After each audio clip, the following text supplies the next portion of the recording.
just thought I'd make a little update for you guys. It's been I haven't mentioned anything about this clearing job since I did it. Okay, go after the road. Go towards the road. But, you know, I finished up in January. It is now early June. I finished up late January. We moved the machine home early February, I think. But anyway, when we moved home, there was water everywhere out here. You can see these ruts I made was just from driving out. I almost got stuck driving out.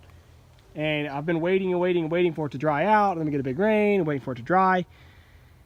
I think if I really wanted to gamble now, I could drive back in here and I could get in on that solid ground. But our next action here is going to be to burn. So we've got this big burn pile and that one over there.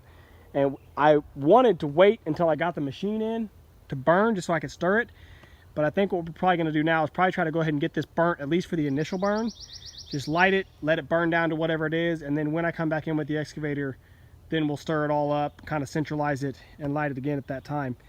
You can see I left a good gap here between, there's these two close trees, which I think I'm supposed to get those two down. I think. Actually, I think those are supposed to get torn down. I think those are the two I forgot. So I gotta get those two knocked down, and then otherwise though, I've left a good perimeter all the way around. But I made my video talking about the little fire hose that I'm testing out. So we'll have that rigged up to where I can stand, you know, right here on the ground and be pumping from out in the road ditch where the road ditch is full of water.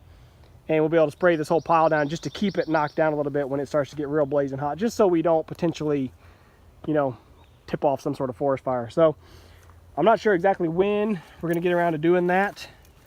Hopefully in the next few weekends. I feel like I always say that, maybe next weekend, maybe next weekend. But it needs to get done. The other holdup, of course, is that my dump truck, the transmission went out. As I told you guys, Wilbur lost the transmission, and I sat on it for 5 weeks. And then I sent it to a shop, and he's sat on it now for, I want to say 6 weeks that he's had it. So yeah, time starts to add up real quick when you go week by week. That you start losing time. But I wanted to get a few more loads of dirt hauled over here so that I could fill this. And I could just build up enough that it was secure, you know, just a foot of just some dirt from my place, because I'm right across the road. So I want to build up just like a foot, you know, to make sure that the ruts were filled in, so then we could effectively get in and out with pickups and with machinery. So that was kind of the goal, and that's kind of what put it all off, was not being able to haul dirt to fill the ruts. But I think now it's dry enough that maybe we could actually get in. I don't know, I'll have to think it over a little bit, but that's kind of my plan. Of course, I've got some water there we can pump out from that borrow pit. That was a little borrow pit I dug when I very first moved in the first night. And that's what piled up here. And then there's just one load that I put in here that I was able to haul over with Wilbur before I lost the transmission on him. So most of this dirt that we're walking on here is from that little hole over there. But again, you see it doesn't take much, just a couple inches get you up above grade, and it's dry and solid. But I'll show you the ditches. We had a couple inches of rain here in the last few weeks, and that's kind of kept the ditch full. It was getting pretty dry, but it filled back up here at this last little rain we had. So this ditch, it's 2 feet deep probably. Well, I'll tell you, that's an 18-inch culvert there. So, you know, it's pretty close. But this ditch, of course, goes all the way up there holding water. The ditch on my side is all holding water. The ditch right here, same ditch, all holding water. So we've got, I think, plenty of water at our disposal. As we start pumping, it'll just start flowing to us.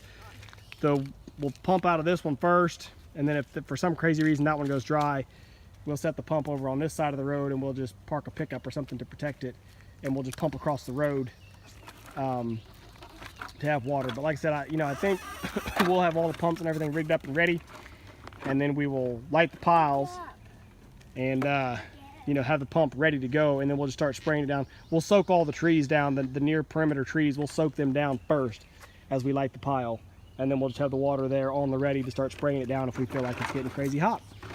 So that's the plan with the clearing job. You know, that's kind of the way things go. I got in and got it mostly done. And just so you guys know, because I'm not the sort of guy to take money I haven't earned, he's actually still been holding money on this job all that time. He paid me a partial payment basically for the clearing work, but part of the clearing bid was to burn it. So I won't get the rest of my money until I burn it. But that's the plan. We're going to try to get here in the next couple weeks and burn it. Certainly I'll have a good video about that for the big old fires that we'll have. And then once the burning's done and I get Wilbur back, then we'll be back over here to dig him a pond and build up a house pad. So that'll be the real exciting stuff when that dirt work starts to happen.